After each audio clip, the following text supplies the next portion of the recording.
Teaching children is an art unto itself. You have to be one part mentor, one part coach, one part cheerleader, and one part caring and empathetic helper. Plus, it doesn't hurt to be somewhat of a clown, someone who's able to play and have fun with these kids, because if you're not creating a fun atmosphere, they won't keep coming back.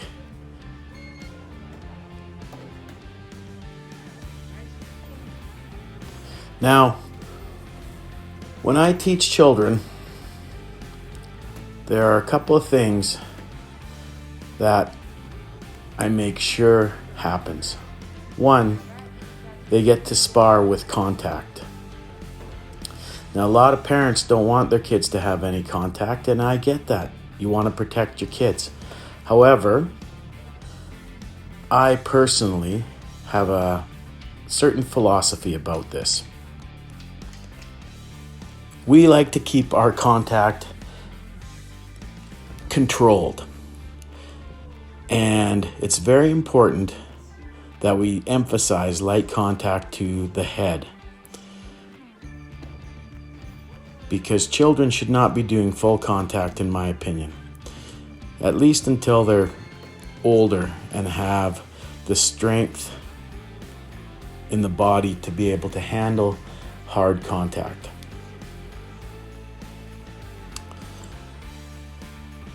However, if there's no contact, like in some gyms where they have no contact sparring, like literally hitting the air in front of each other, when there's no contact, it's like lying to children, especially if you tell them they're doing martial arts as opposed to doing martial movement, especially if you tell them they'll have the ability to fight.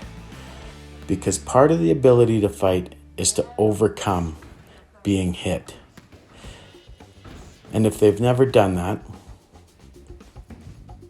it is quite likely that the first time they get hit, when they have to defend themselves, they will fold up and panic. They will lose their faith in their coaches, and it can lead to them to feel distrust towards adults in general. I don't want my gym to be a place where children are lied to about what they can and cannot do. I don't want my gym to be a place where children are lied to about their abilities. Everything must be pressure tested if you're going to teach martial arts. Kids also have the need to roughhouse, the need to play rough. And this is a safe place for them to do it. This is a place where they can get out that energy and express that side of themselves and not have to worry about getting in trouble for it. When you teach kids with this kind of contact, you also open roads to teach life skills, to teach self-control, to teach empathy. Now that may seem funny, but part of the whole process of sparring with other children is the opportunity to make mistakes where they get to help a child work through being hurt by them. It gives them an opportunity to take personal responsibility for their own actions. This is very important. And it is something that happens on my mats. I've watched children come in and grow. Sparring and training hard also teaches perseverance. When kids are doing push-up after push-up, crunches, lunges, squats, planks, wall sits. They learn to persevere through hard work. They also learn to persevere through pain and fear. It's scary sometimes jumping in the ring with somebody, especially if you've never done it before.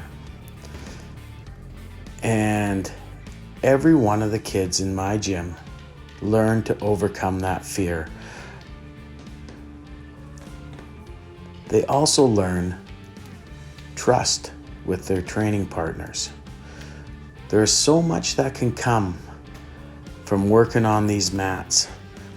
There are so many good virtues and life skills that you can gain through training in martial arts, young and old.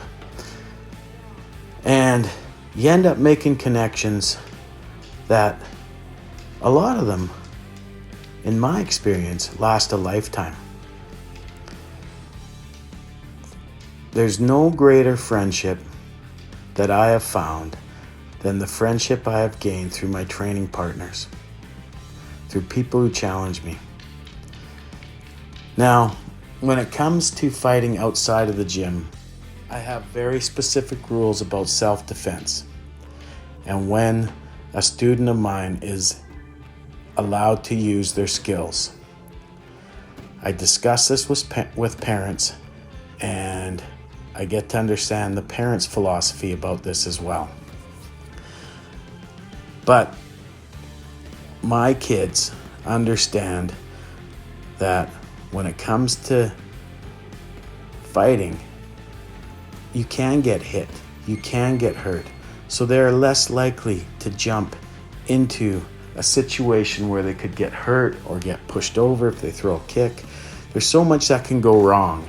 And they understand that because they spar. They spar with contact. They spar with resistance.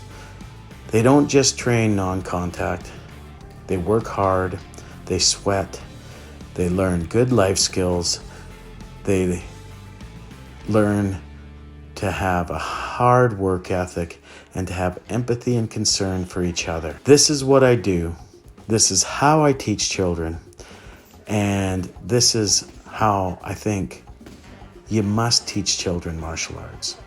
Now, my way may not be for everyone. It may not be for every child. And to be honest, if a student wants something different, I will point them in the direction of people in the community who offer different things, people I respect. I don't want to have students who are not having fun, who are not having a good time. I want to make sure that every student who comes into my door enjoys what they do, has fun, and it is the fun that opens up these children to the life skills and the virtues that I try to pass on to them. It is the fun that makes it easy for me to teach children life skills concepts. Thank you. This is the most important part, I think, of our children's program. Today's word is kindness. I show kindness by treating people the way I like to be treated. I show kindness the way that when someone's sad, that I try and help, try not to make it worse. I show kindness by showing respect to others and myself. I show kindness by baking cookies for people. I show kindness by doing stuff by myself when I act. I do help others and try not to make it worse when they're hurt, but I also have something else. What's that? I be kind to them and give them space. Nice. I show kindness by treating my friends the way I want to be treated. Nice. About when somebody is alone and not playing out with them, play with me. I show kindness by trying to make people feel better if they're crying and try and help people. Or if they're hurt, I ask what happened. I shovel people's decks for them. I show kindness by making cookies and milk for Santa. I show kindness by when someone's hurt, I help them. Nice. I show kindness by when my mom's baking something, I help her without her even asking, so she doesn't have to do all the work on herself. Today at school, I was helping a friend, and he wasn't my friend until I helped him. I joined him to play soccer with us instead of the boys who said they wouldn't play with him. So you invited them in to play? Mhm. I like it. I like it. And now I have a new friend. That's excellent. And that's a good way to make friends, is by showing kindness, right? I show kindness by when people get made fun of. I try not to make it worse, and I tell them what happened, and then I say after that, do you want to play and stuff. So they feel better after someone's picked on them. Good job, you guys.